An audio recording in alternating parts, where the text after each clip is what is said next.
ठीक है बच्चों, अब क्वेश्चन नंबर 4 में आ जाओ। क्वेश्चन नंबर 4 में क्या बोल रहा है कि if A and B are two sets, ठीक है, ए और बी दो सेट्स है, given in such a way that A cross B consist of 6 element. A और बी दो सेट्स हैं और ए क्रॉस बी में 6 एलिमेंट्स हैं, and if 3 elements of A cross B are this this and this, then what is the remaining elements. तो बाकी के elements क्या क्या है, तो ये तो बहुत सिंपल सा है। 3 एलिमेंट्स दे रखे हैं ना, 1,3, 2,5 ordered pair and 3,3 ordered pair. ये ए क्रॉस बी का एलिमेंट है, तो ऑब्वियस सी बात है कि इस तीनों ऑर्डर पेयर का जो पहला पहला एलिमेंट होगा ना 1, 2 एंड 3, किसका हो एलिमेंट होगा, सेट ए का। और इन तीनों ऑर्डर पेयर का जो दूसरा एलिमेंट होगा 3, 5, ये किसका एलिमेंट होगा, बी का। तो clearly 1,1, 2, 3 belongs to set A and 3,5 belongs to set B. तो ए सेट आ गया 1, 2, 3, बी सेट आ गया 3, 5। अब ठीक है, अब कोई भी एलिमेंट ए और बी का नहीं छूटा। इसलिए नहीं छूटा कि ए में 3 एलिमेंट्स है, बी में 2 एलिमेंट्स है, तो इनके कार्टेशियन प्रोडक्ट में 6 एलिमेंट्स होंगे, और यहाँ गिवन भी है 6 एलिमेंट्स, तो कोई भी एलिमेंट नहीं छूटा। ठीक है, तो एन क्रॉस ए बी क्या होगा, n A into n B, 3 into 2 6 हो गया। ए क्रॉस बी हमने लिख दिया। तो रिमेनिंग एलिमेंट क्या है, ये रिमेनिंग एलिमेंट है। इसमें कौन कौन से एलिमेंट गिवन थे, 1,3 ये गिवन था, 2,5 ये भी था, एंड 3,3, तो ये 3 एलिमेंट रिमेनिंग हो गए। तो सिंपल सा क्वेश्चन है। ठीक है, अब बच्चों आ जाओ क्वेश्चन नंबर 5 में। क्वेश्चन नंबर 5 में क्या बोल रहा है कि the Cartesian product of A cross A has 9 elements among which are found -1,0 and 0,1, then find the set A and the remaining element of set A। ये मैंने डू इट योरसेल्फ है, ये शायद मे बी 90% एनसीईआरटी का question है। ठीक है, मुझे जैसा लग रहा है। तो मैं एनसीईआरटी से भी लेता हूँ क्वेश्चन, बट मैं मोस्टली एनसीईआरटी का क्वेश्चन नहीं लेता हूँ, क्योंकि मैं एनसीईआरटी आप लोगों को छोड़ रखा है आप लोगों पे कि आप लोग खुद सॉल्व करो। कोई डाउट होगा तो मैंने तो 1000 बार बोला है, पूछ लो। ठीक है, अब ये ऑब्वियस सी बात है, ये दो एलिमेंट्स जो है ना, ये ए क्रॉस ए के हैं। इसका मतलब इन दोनों ऑर्डर पेयर का पहला एलिमेंट भी ए का होगा और दूसरा एलिमेंट भी क्या होगा, ए का होगा। तो ए सेट में कितने एलिमेंट्स हैं, 9 एलिमेंट्स हैं। तो ए सेट में अगर 9 एलिमेंट्स हैं तो इसको देख लो तुम। ए सेट में क्या होगा, इस ऑर्डर पेयर का पहला एलिमेंट -1, 0, 1, तो यही हो गया ए सेट। ठीक है, तभी तो तुम ए क्रॉस ए लोगे तो क्या होगा, 9 एलिमेंट्स आ जाएगा, यही होगा ना, -1, 0, 1। इसका क्रॉस प्रोडक्ट लोगे ना, -1, 0, 1। तो क्रॉस प्रोडक्ट कैसे लिखोगे, ऐसे ही तो लिखोगे, -1 इन -1, एक ऑर्डर पेयर बना लिया, -1, 0, -1, 1, फिर क्या होगा 0, -1, फिर होगा 0, 0, 0, 1, फिर 1, -1, 1, 0 एंड 1, 1। 9 एलिमेंट्स हो गए। तो क्या बोल रहा है, then find the set A and the remaining element. तो सेट ए भी हमने खोज लिया। अब बाकी क्या है, -1, 0 एंड 0, 1। ये दो एलिमेंट गिवन है, तो ये जो बच गए ना बाकी 7 एलिमेंट्स, ये रिमेनिंग एलिमेंट्स हो गए। ठीक है, तो अब क्वेश्चन नंबर 6 में है क्या, इसको थोड़ा ध्यान से देखो। ये एक्चुअली में ना एक थ्योरम है। ठीक है, तो ये थ्योरम मैं आगे बताऊंगा, इसमें मैं एक रिजल्ट अभी यूज करूंगा, जिस रिजल्ट का मैंने प्रूफ भी नहीं दिया और ये रिजल्ट बताया भी नहीं, बट फिर भी मैं इसे यूज कर रहा हूँ। अभी आगे जो हम लोग देखेंगे तो उसका मैं इस रिजल्ट को मैं तुम्हें बताऊंगा, बट अभी फॉर टाइम बिंग याद रखो। ये एक्चुअली क्वेश्चन नंबर 6 एक थ्योरम है। अगर याद रख सकते हो तो अच्छी बात है, नहीं याद रख सकते हो तो ऐसा कोई प्रॉब्लम नहीं है। ठीक है, यहाँ पे क्या बोल रहा है, if A and B are two non empty sets having N elements in common, then A cross B and B cross A have n square elements in common. क्या बोल रहा है कि अगर ए क्रॉस ए और बी सेट में अगर N elements common है, तो A cross B and B cross A में एन स्क्वायर एलिमेंट्स कॉमन होगा। मतलब क्या है कि अगर हमारे पास सेट ए और सेट बी में 3 एलिमेंट्स कॉमन है, तो ए क्रॉस बी सेट में, ए क्रॉस बी भी क्या है, सेट ही तो है, और बी क्रॉस ए क्या है, ये भी सेट है। तो A cross B and B cross A में 9 एलिमेंट्स कॉमन होंगे, ये बोल रहा है। इसका प्रूफ करना है। तो इसका हमने प्रूफ क्या बोल रहा है, याद रख सकते हो तो अच्छी बात है। बस याद कैसे रखना है कि अगर दो सेट ए और बी में एन एलिमेंट्स कॉमन है, तो ए क्रॉस बी उल्टा, बी क्रॉस ए में एन स्क्वायर एलिमेंट्स कॉमन होंगे। तो हमने क्या बोला, सी सेट ले लिया A intersection B. C set हमने क्या लिया, ए इंटरसेक्शन बी। अब सी क्रॉस सी कर दिया, तो इसको हम क्या बोलेंगे, C cross C, A intersection B cross A intersection B. तो यहाँ पे हम ए इंटरसेक्शन बी को बी इंटरसेक्शन ए लिख सकते हैं। अच्छा, इसके बाद यहां से जो हम सेकेंड स्टेप से जो थर्ड स्टेप पे गए, इसमें हमने एक थ्योरम यूज कर लिया है। क्या थ्योरम यूज कर लिया है कि अगर ऐसे लिखा हो ना intersection A intersection B cross B intersection A, तो तुम ये इंटरसेक्शन की जगह क्रॉस लगा दो, क्रॉस की जगह इंटरसेक्शन लगा, ये रिजल्ट ट्रू है। ठीक है, क्यों ट्रू है हम लोग आगे ये थ्योरम में पढ़ेंगे। यहाँ पे क्या लिखा है, अगर A intersection C cross B intersection D, तो ये इंटरसेक्शन की जगह दोनों जगह क्रॉस लगा दो और क्रॉस की जगह इंटरसेक्शन लगा दो, ये रिजल्ट ट्रू है। तो यहाँ पे हमने क्या किया, इंटरसेक्शन की जगह क्रॉस लगा दिया और यहाँ पे इंटरसेक्शन की जगह क्रॉस लगा दिया और क्रॉस की जगह इंटरसेक्शन लगा दिया। तो अब यहाँ देखो, since A intersection B has n elements, A intersection B में कितने एलिमेंट्स हैं, एन एलिमेंट्स है। इसको देखो, ए इंटरसेक्शन बी में कितने एलिमेंट्स हैं, ए और बी में non empty set having N elements in common, A और बी में एन एलिमेंट्स हैं। ठीक है, तो सिंस ए इंटरसेक्शन बी में कितने एलिमेंट्स हैं, ए और बी में है ना एन एलिमेंट्स, तो ए इंटरसेक्शन बी में एन एलिमेंट्स है, तो सी में कितने एलिमेंट्स हो जाएंगे, सी में एन एलिमेंट्स हो जाएंगे, बिकॉज सी को हमने इंटरसेक्शन बी बोला है ना, और क्वेश्चन में क्या गिवन है, ए इंटरसेक्शन बी में एन एलिमेंट्स कॉमन है, तो सी में भी एन एलिमेंट्स कॉमन हो जाएंगे।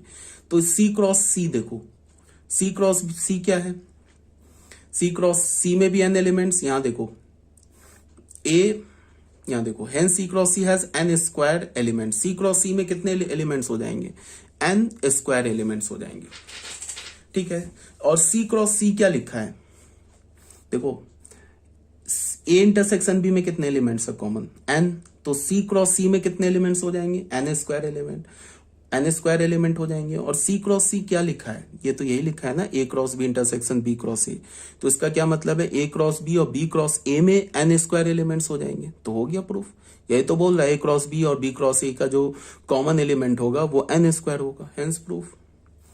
ठीक है, अब ये थ्योरम कहां से आ गया, ये थ्योरम अभी आगे बताया जाएगा। ठीक है, क्वेश्चन नंबर 7 में आ जाओ। क्वेश्चन नंबर 7 में क्या बोल रहा है, लेट ए सेट हमारा 1 3 4 है और बी सेट हमारा 2 3 है, represent the following product graphically that is by lattice A cross B cross A and A cross A. ठीक है, तो ये भी बहुत सिंपल है, दो सेट गिवन है, बोल रहा है कि इसको ग्राफिकली रिप्रेजेंट करो, तो ये मैंने ऑलरेडी बता रखा, बट एक बार सुन लो भूल जाओ, याद रखने की भी जरूरत नहीं है, इसका कोई यूज एज सच है नहीं कहीं भी, बट एक बार याद रखो, ए क्रॉस बी को हमें क्या करना है, लैटिस से प्रूफ करनी है, लैटिस मेथड ग्राफिकली दिखाना है, या लैटिस से बोले या ग्राफिकली बोले एक ही बात है।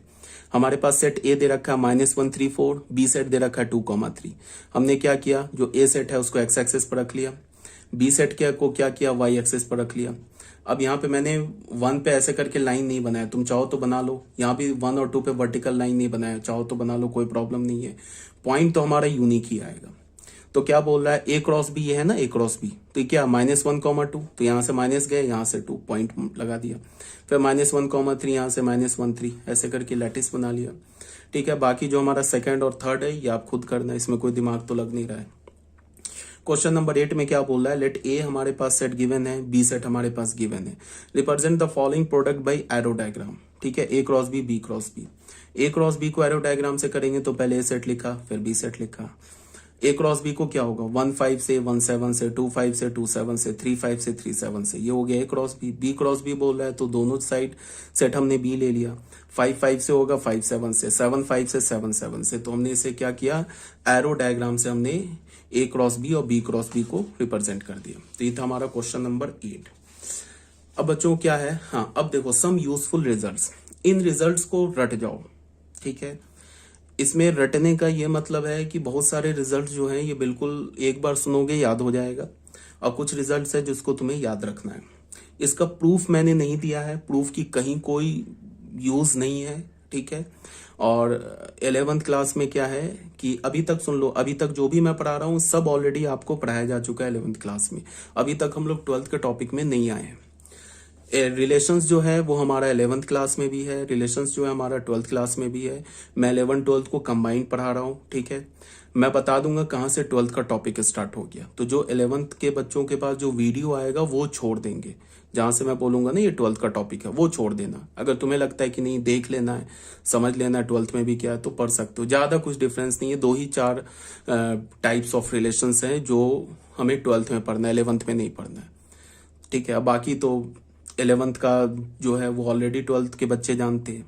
ठीक है, अभी तक 11th का ही टॉपिक चला, अभी तक हम लोग 12th में नहीं आए, 12th के रिलेशंस में नहीं आए हैं। अब ये जो रिजल्ट है ये याद कर लो, ठीक है, रट जाओ रिजल्ट को, रटने का भी कोई जरूरत नहीं है। सबसे पहले क्या बोल रहा है, फॉर एनी 3 सेट्स, प्रूफ नहीं दिया मैंने, प्रूफ की कहीं कोई जरूरत नहीं है। कभी भी बोर्ड जेई में, जेई एडवांस, दुनिया नहीं, इंडिया के किसी कॉम्पिटेटिव एग्जाम में नहीं पूछेगा, फिर भी तुम्हें प्रूफ चाहिए। तो अगर कोई बोलेगा नहीं मुझे फिर भी प्रूफ चाहिए, तो प्रूफ चाहिए तो तुम किसी बुक में भी देख लेना, जैसे आरडी शर्मा में देख लेना, या फिर तुम खुद से प्रूफ करने की कोशिश करो, आरडी में देख लो, ठीक है, इसका प्रूफ मिल जाएगा तुम्हें। बट इसके प्रूफ की जरूरत हमें नहीं है, सिर्फ रिजल्ट याद रखो, ठीक है। देखो प्रूफ डेट वाले जो क्वेश्चन होते हैं ना, सिर्फ बोर्ड में आते हैं, और बोर्ड में बहुत गिने चुने प्रूफ डेट वाले क्वेश्चन आते हैं। जहां जहां पे आते हैं वो ऑलरेडी मैं बता चुका हूं, ठीक है। प्रूफ डेट वाले क्वेश्चन याद रखो, कभी भी जेई मेंस एडवांस में नहीं आता, कभी नहीं आता कि प्रूफ करो ये वो। सिर्फ उसमें क्या होना चाहिए याद, हमें रिजल्ट याद होना चाहिए। जैसे मैंने डिटर्मिनेंट के और मैट्रिसेस के कई सारे जो ट्रांसपोज हो गया, कंजुगेट हो गया, इसके प्रॉपर्टीज को प्रूफ किए, बट उसका प्रूफ कभी नहीं आता है। बट फिर भी हम वहां पे प्रूफ क्यों करते हैं, क्योंकि वहां से हमारा जो लॉजिक है ना वो ज्यादा क्लियर होता है।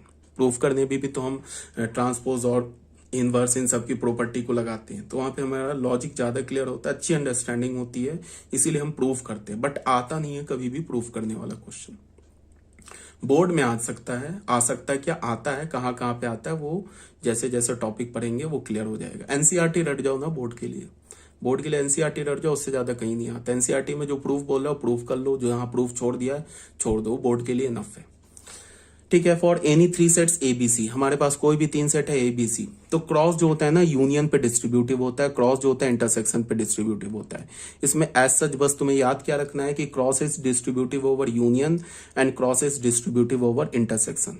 इसका क्या मतलब है, कैसे लिखोगे, A cross B union A cross C, A cross B intersection A cross C, बस खत्म हमारा फर्स्ट थ्योरम। सेकंड थ्योरम में क्या बोल रहा है, फॉर एनी 3 सेट्स एबीसी, हमारे पास कोई भी 3 सेट है एबीसी, ए क्रॉस बी माइनस सी, इसको हम क्या लिखेंगे, ए क्रॉस बी माइनस ए क्रॉस सी। इसका क्या मतलब है, क्रॉस जो होता है ना वो डिफरेंस ऑफ 2 सेट्स, डिफरेंस पे भी डिस्ट्रीब्यूटिव होता है। तो हम याद कैसे रखेंगे, क्रॉस हमारा यूनियन, इंटरसेक्शन और डिफरेंस तीनों पर डिस्ट्रीब्यूटिव होता है, बस ऐसे याद रख लो, बस हो गया, 2 थ्योरम हमारा याद हो गया हमेशा के लिए। अब आ जाओ थर्ड में, if A and B are 2 non empty sets, अगर ए और बी 2 नॉन एम्प्टी सेट है तो ए क्रॉस बी अगर बी क्रॉस ए के इक्वल है तो ए बी के इक्वल है। ये ऑलरेडी मैंने बता रखा है, इसमें भी कोई याद रखने वाली बात नहीं, एक बार सुन लिया याद हो गया। फोर्थ पॉइंट में आ जाओ, अगर ए बी का सबसेट है, अगर ए बी का सबसेट है तो ए क्रॉस ए सबसेट होगा A cross B intersection B cross A का। इसको याद कर लो। प्रूफ क्या है, मैंने बोला आरडी में देख लो या फिर तुम खुद से ट्राई कर लो, बट इसकी जरूरत नहीं है, टाइम वेस्ट होगा, इसीलिए मैंने छोड़ दिया। अगर ए बी का सबसेट है तो ए क्रॉस ए जो होगा ना वो सबसेट होगा A cross B intersection B cross A का। अगर ए बी का सबसेट है तो इसको तुम याद कैसे कर सकते हो, ये वाला तुमको थोड़ा याद करना होगा, ये याद करने की जरूरत नहीं है। अगर ए बी का सबसेट है तो अगर दोनों साइड सी के साथ क्रॉस ले लो ना एक तीसरे सेट के साथ, तो वो भी सबसेट होगा।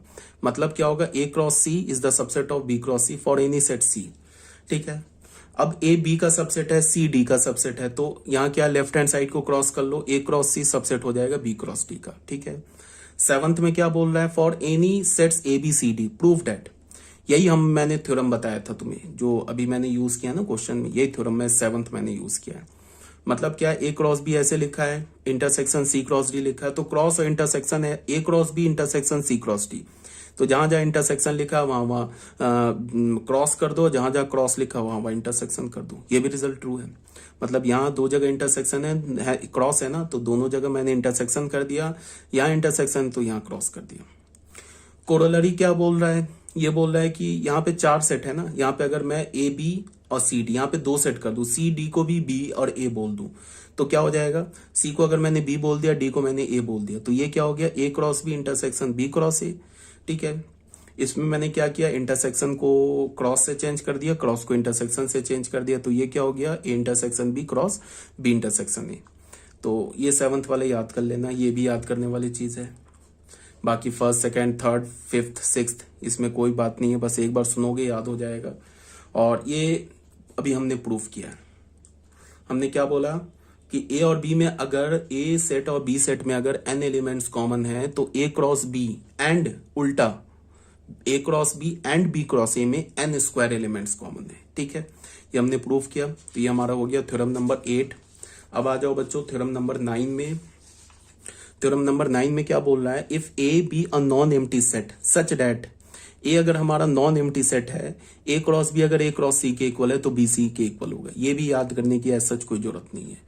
ए क्रॉस बी अगर ए क्रॉस सी के इक्वल है तो तुम अगर इसको रफ लैंग्वेज में बोलो तो क्रॉस को काट कैंसिल कर दिया, बी को सी के साथ कैंसिल कर दिया, तो सॉरी गलत बोल रहा हूँ, ए को ए के साथ कैंसिल कर दिया, क्रॉस को कैंसिल कर दिया तो बी सी के इक्वल हो जाएगा। ये कैंसिल ऐसे नहीं करते, बट मैं बोल रहा हूँ ना, मतलब क्रूडली बता रहा हूँ, रफ लैंग्वेज में बता रहा हूँ। ए बी किसके इक्वल होगा, सी के इक्वल। तो ये था हमारा थ्योरम नंबर 9।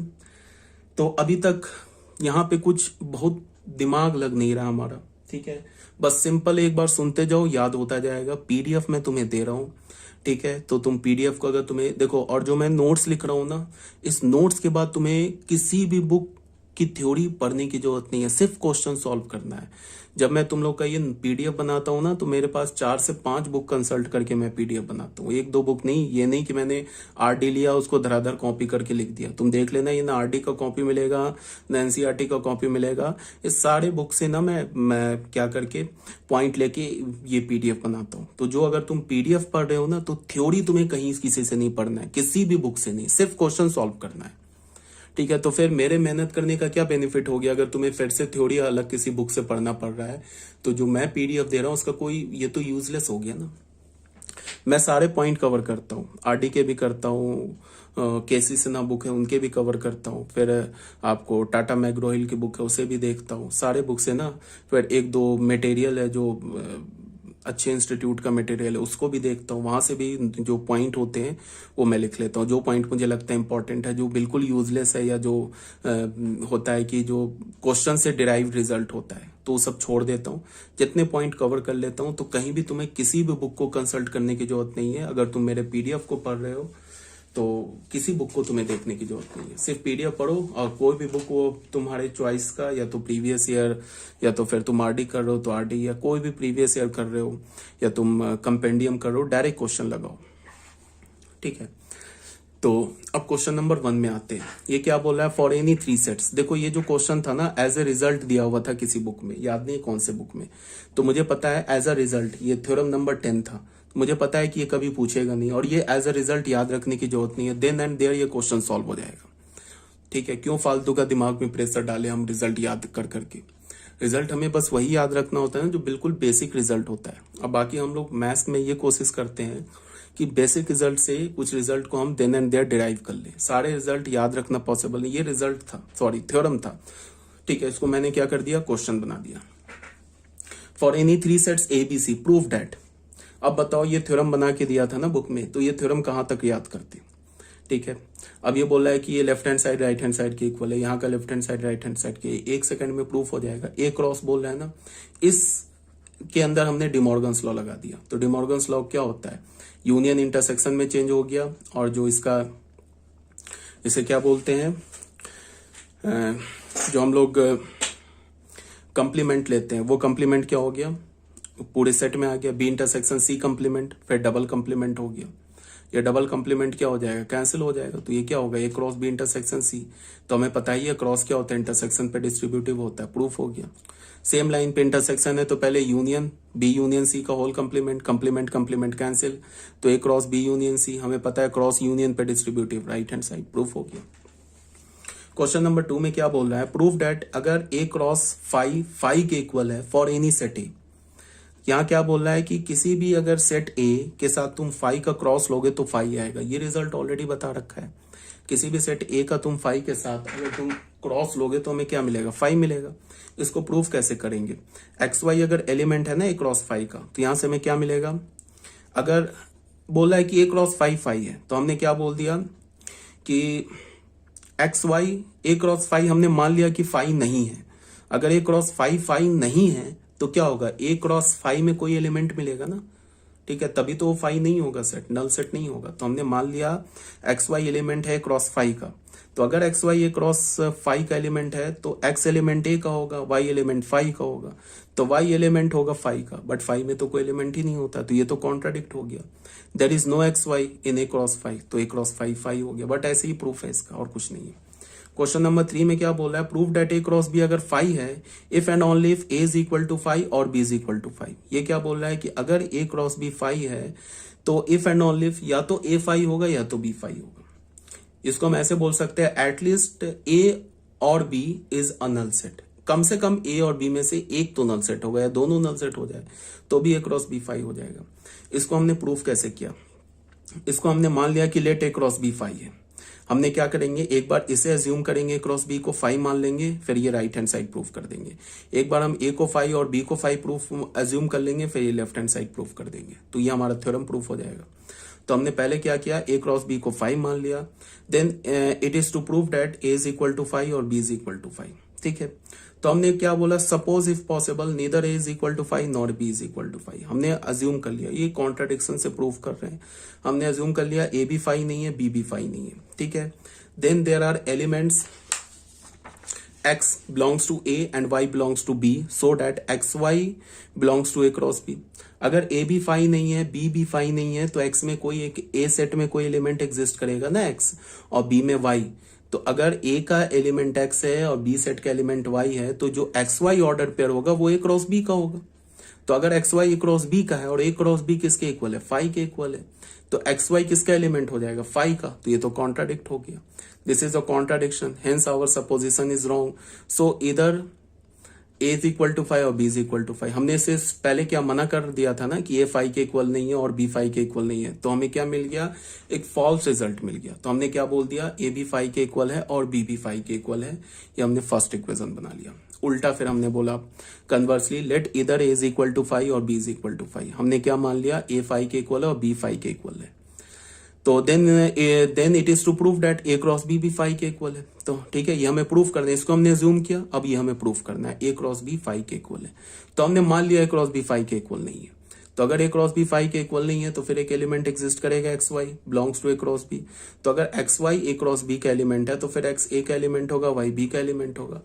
ठीक है, बट ए तो 5 है, तो एक्स ए का एलिमेंट हो नहीं सकता, वाई बी का एलिमेंट हो नहीं सकता, बिकॉज ए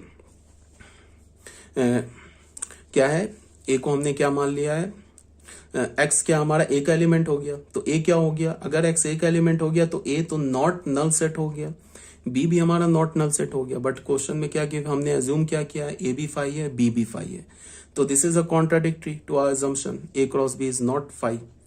ठीक है, ए क्रॉस बी को हमने 5 अज्यूम किया, कर लिया ना, तो कॉन्ट्राडिक्ट हो गया। इसका मतलब ए क्रॉस बी 5 नहीं है, is impossible, sorry, A cross B is not equal to 5 is impossible. तो फिर क्या हो गया, ए क्रॉस बी 5 हो गया।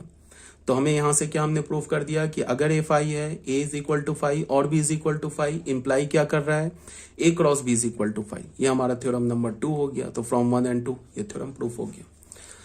ठीक है, ये ऑलरेडी मैंने लिख रखा है, इसमें कोई डाउट होगा तो आप पूछ सकते हैं। बच्चों ये हमारा जो था ना, क्या बोलता हूँ, ऑर्डर्ड पेयर हो गया, फिर क्रॉस प्रोडक्ट हो गया, फिर क्रॉस प्रोडक्ट का प्रॉपर्टी हो गया, ये इस रिलेशन स्टार्ट करने से पहले ये इंपॉर्टेंट था। अब हम लोग फाइनली रिलेशंस पे आते हैं। ठीक है, तो अभी तक 11th चल रहा है, अभी तक हमने जो 12th के स्टूडेंट इस वीडियो को देख रहे हैं, अभी तक आपने कोई नई बात नहीं सीखी। 11th के लिए सब कुछ नया है, ठीक है, 12th के लिए अभी तक सेम बात चल रहा है, मतलब जो ऑलरेडी पढ़ रखा है वही फिर दोबारा रिवाइज किया जा रहा है। एक बार सुन लो, अगर 11th भूल गए होगे तो एक बार रिवाइज हो जाएगा। रिलेशंस में क्या है कि हमने एक सेट ए बोला, एक सेट ए में क्या बोला, दशरथ, राम, लक्ष्मण, शत्रुघ्न, भरत। एक सेट ए ले लिया, बी सेट में हमने ले लिया कौशल्या, कैकई, सुमित्रा, सीता, उर्मिला, श्रुतकृति, मांडवी। बस समझाने के लिए बोल रहे हैं, एक बार सुन लो। एक हमने एक कैपिटल आर लिया, इस कैपिटल आर ये हमारा रियल नंबर वाला सेट नहीं है। अब यहाँ पे कैपिटल आर किसे रिप्रेजेंट कर रहा है, रिलेशन को। तो फिर हमें पता कैसे चलेगा कि कैपिटल आर कब रियल नंबर के सेट को रिप्रेजेंट करता है, कब रिलेशन को। तो ये क्वेश्चन से क्लियर होगा, कंटेक्स्ट से क्लियर होगा। तुम्हें समझना होगा कि जब हमने कैपिटल आर लिखा तो ये रिलेशन है, जब कैपिटल आर लिखा तो ये set of all real number से। तो एक सेट हमने लिया, दशरथ, राम, लक्ष्मण, शत्रुघ्न, भरत, कौशल्या, कैकेयी, सुमित्रा, सीता, उर्मिला, श्रुतकृति एंड मांडवी।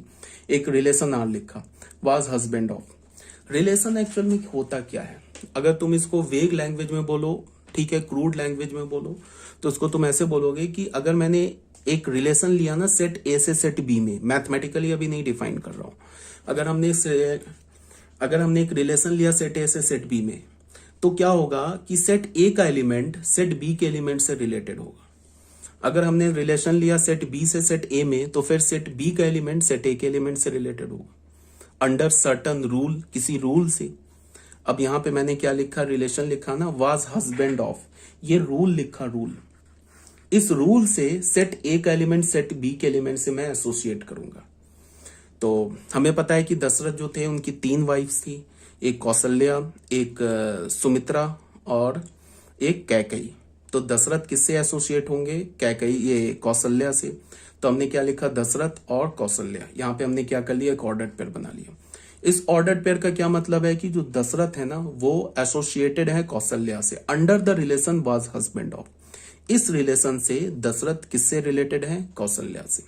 फिर एक दशरथ किससे रिलेटेड है, कैकेयी से। फिर हमने एक ऑर्डर्ड पेयर बना लिया। इस ऑर्डर्ड पेयर का क्या मतलब है, Dasharath is again related to Kaikeyi under the relation was husband of. फिर अगेन दशरथ सुमित्रा। लक्ष्मण किससे रिलेटेड है, उर्मिला से। किस रिलेशन से, was husband of. Ram Sita से, भरत मांडवी से, एंड शत्रुघ्न श्रुतकीर्ति से। ठीक है, तो हमने रिलेशन को ऐसे लिखा, देखो ये सेट ए है, ये सेट बी है, ये रिलेशन है। इस रिलेशन का क्या मतलब है कि सेट ए का एलिमेंट सेट बी के एलिमेंट से रिलेटेड होगा अंडर दिस रिलेशन, मतलब रिलेटेड होगा या एसोसिएट होगा अंडर दिस रिलेशन। तो हमने ये बना लिया। अब तुम देखो ये जो रिलेशन दिख रहा है ना तुम्हारे पास, ये ध्यान से देखो, ये ए क्रॉस बी का सबसेट है। अगर तुम ए क्रॉस बी लोगे ना तो ए क्रॉस बी में कितने एलिमेंट्स होंगे, 1 2 3 4 5 इधर हो गए, 2 4 6 इधर हो गए, 2 4 2 6। तो ए क्रॉस बी में कितने एलिमेंट्स होंगे, 30 एलिमेंट्स हो जाएंगे। तो इस रिलेशन में कितने एलिमेंट है, 1 2 3 4 5 6 7 एलिमेंट्स है। तो देख लो रिलेशन में कितने एलिमेंट है, 7 एलिमेंट है। तो ये जो आर है ना ये सबसेट हो गया ए क्रॉस बी का। ठीक है, ये अभी तक मैंने रिलेशन को फॉर्मली डिफाइन नहीं किया, मैथमेटिकली नहीं डिफाइन किया, बस मैं एक इनसाइट दे रहा हूं कि हम रिलेशन में एक्चुअल करते क्या है। पहले एक सेट ए लिखेंगे, फिर सेट बी लिखेंगे, फिर बोलेंगे कि एक रिलेशन है सेट ए से सेट बी में। ठीक है, इसका मतलब क्या होगा कि सेट ए का एलिमेंट सेट बी के एलिमेंट से एसोसिएट होगा और अंडर सर्टन रूल गिवन होगा हमेशा। या अगर रूल नहीं गिवन है तो जब हम एसोसिएट करेंगे तो उस एसोसिएट अगर हमने किया, जैसे मान लो ये रूल नहीं गिवन होता, मैंने बोलता ये सेट ए है, ये सेट बी है, ये रिलेशन दिखा देता, तो ऑब्वियस बात है रूल तुम समझ ही जाते कि दशरथ कौशल्या से, फिर दशरथ कैकेयी से। तो रूल क्या है, वाज हस्बैंड ऑफ, ऐसे भी हो सकता है। तो रिलेशन क्या बोला, सबसे इंपॉर्टेंट क्या समझना कि अगर मैंने रिलेशन ए से बी में डिफाइन किया तो जो रिलेशन आएगा, सबसे पहली बात, 2 बात को ध्यान में रखोगे। रिलेशन जो आएगा ना वो भी सेट आएगा, वो ऐसा नहीं कोई मैथमेटिकल इक्वेशन नहीं आ जाएगा, रिलेशन भी सेट होगा। ठीक है, और वो जो रिलेशन होगा वो ए क्रॉस बी का सबसेट होगा। अगर रिलेशन हमने बी से ए में डिफाइन किया तो जो रिलेशन आएगा वो भी सेट आएगा और वो बी क्रॉस ए का सबसेट हो जाएगा। ठीक है, इसी सेम रिलेशन को हम क्या करेंगे, एरो डायग्राम से भी रिप्रेजेंट कर सकते हैं। जैसे हमने दशरथ बोला, पहले सेट ए में रख लिया, के एलिमेंट्स लिख लिए, एलिमेंट्स मीन्स ये लिख लिए, दशरथ है इनको लिख लिए, फिर कौशल्या उनके वाइफ्स को लिख लिया सेट बी में। फिर हमने क्या किया, एरो से दशरथ के 3 वाइफ्स थी, उनको हमने तीनों इससे वाइफ से एसोसिएट कर दिया बाय एरो से। राम को सीता से कर दिया, लक्ष्मण को उर्मिला से, भरत को मांडवी से, शत्रुघ्न को श्रुतकीर्ति से। ठीक है, यहां तक आई थिंक क्लियर होगा, अभी तक कोई डाउट नहीं होनी चाहिए। अब बच्चों अब फॉर्मली हम डिफाइन करेंगे। ठीक है, एक थोड़ा इंसाइट आ गया होगा रिलेशन क्या है। अब रिलेशन में क्या बोला, a relation capital R from a non empty set A to another non empty set B is a subset of A cross B. एक लाइन का डेफिनेशन है, एक रिलेशन कैपिटल आर एक नॉन एम्प्टी सेट ए से non empty set B में अगर है तो वो जो कैपिटल आर है ना वो ए क्रॉस बी का सबसेट है। अगर रिलेशन बी से ए में है तो वो रिलेशन आर जो है वो बी क्रॉस ए का सबसेट है। रिलेशन जो होता है ना वो एक सेट होता है, बार बार बोल रहा हूं, रिलेशन जो होता है वो सेट होता है और उस सेट के जो एलिमेंट्स होते हैं ना वो ऑर्डर्ड पेयर में होते हैं। अगर हमने बोला कि रिलेशन ए से बी में है तो इसका क्या मतलब है, एक ए से बी में है तो सेट ए का एलिमेंट सेट बी के एलिमेंट से एसोसिएट होगा अंडर सर्टन रूल, किसी रूल से एसोसिएट होगा। रूल क्या होगा वो क्वेश्चन टू क्वेश्चन वेरी करेगा।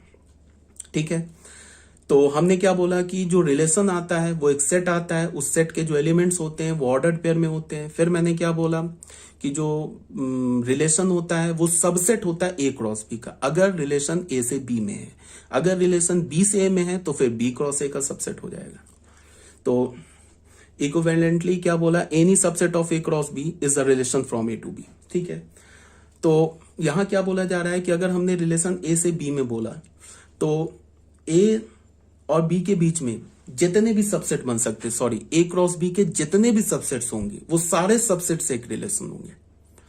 ठीक है, इसको हम आगे प्रूव करेंगे number of relation from set A to set B में। ए और बी में कितने हम रिलेशंस डिफाइन कर सकते हैं, नंबर ऑफ रिलेशंस कितने डिफाइन कर सकते हैं, ये अभी भी तुम्हें समझ में आ जाएगा कि बिल्कुल ऑब्वियस सी बात है। मैंने क्या बोला कि ए से बी के बीच में रिलेशन है, तो क्या है वो रिलेशन, ए क्रॉस बी का सबसेट है। अब ए क्रॉस बी के जितने भी सबसेट्स होंगे ना, हर एक सबसेट एक रिलेशन होगा। ठीक है, तो उसको अभी हम आगे करेंगे और एक्सप्लेन करेंगे अभी। तो बट अभी देख ये क्या बोल रहा है, any subset of A cross B, A cross B का कोई भी subset is a relation from A to B. Thus R is a relation from A to B, अगर आर एक रिलेशन है ए टू बी का तो R if and only if R is the subset of A cross B. R क्या होगा, A cross B का subset है। A cross B को हम कैसे लिख सकते हैं, the set of all A B such that small A belongs to capital A, small B belongs to capital B. ठीक है, अब देख लो कुछ एग्जांपल्स। हमने एग्जांपल नंबर 1 लिया, 1 2 4 एक सेट ले लिया, बी क्या ले लिया 4,6। एक रिलेशन हमने डिफाइन किया ए टू बी, ऐसे लिखते हैं relation R A to B, मतलब ए सेट से बी सेट में रिलेशन है। मतलब क्या है, ए सेट के एलिमेंट बी सेट के एलिमेंट से एसोसिएट होगा। रिलेशन क्या डिफाइन किया, इज लेस देन, ये रिलेशन है, इस रिलेशन से सेट ए का एलिमेंट सेट बी के एलिमेंट से एसोसिएट होगा। तो 1 तो 4 से छोटा है, तो 1,4 एलिमेंट आ गया, ये एक एलिमेंट आ गया रिलेशन का। फिर 1 तो 6 से भी लेस है, तो 1,6 दूसरा एलिमेंट आ गया। फिर 2 4 से लेस है तो 2,4 आ गया। फिर 2 किससे 6 से लेस है तो 2,6 भी आ गया। 4 4 से लेस नहीं है तो 4,4 रिलेशन का एलिमेंट नहीं आया। फिर 4,6 भी रिलेशन का एलिमेंट आ गया बिकॉज 4 इज लेस देन 6, तो ये रिलेशन आ गया। देख रहे हो रिलेशन क्या आया हमारे पास, इसमें कितने एलिमेंट्स है 1 2 3 4 5, ये सारे एलिमेंट ऑर्डर पेयर में है। और ये जो रिलेशन है ना, अगर तुम ध्यान से देखो ए क्रॉस बी का तुम अगर कार्टेशियन प्रोडक्ट लोगे ना, तो ये जो रिलेशन है ना, ये ए क्रॉस बी का सबसेट है। ठीक है, अभी तक क्लियर होगा। ठीक है, इसमें कोई प्रॉब्लम नहीं है। अब ए सेट ले लिया, बी सेट ले लिया, एक हमने रैंडम रिलेशन लिख दिया। ठीक है, रूल नहीं बताया, बस ऐसे ही रिलेशन लिख दिया। 1 को ए से कर दिया, 1 को सी से कर दिया, तो ये भी एक रिलेशन है। इस रिलेशन से क्या है हमारे पास कि ए जो है फर्स्ट एलिमेंट सेट का जो 1 है वो सेट बी के ए से रिलेटेड है, फिर 1 जो है वो सी से रिलेटेड है, बाकी कोई किसी से रिलेटेड नहीं है। तो ये रिलेशन हो गया। इसका क्या रूल है, रूल को हटा दिया, बस ऐसे ही दो एलिमेंट को एसोसिएट कर दिया, 1 को ए से 1 को सी से। तो ये भी रिलेशन है, ये भी सबसेट है क्रॉस बी का। ठीक है, R is a relation from A to B, R के हमारे पास एक रिलेशन है from set A to set B.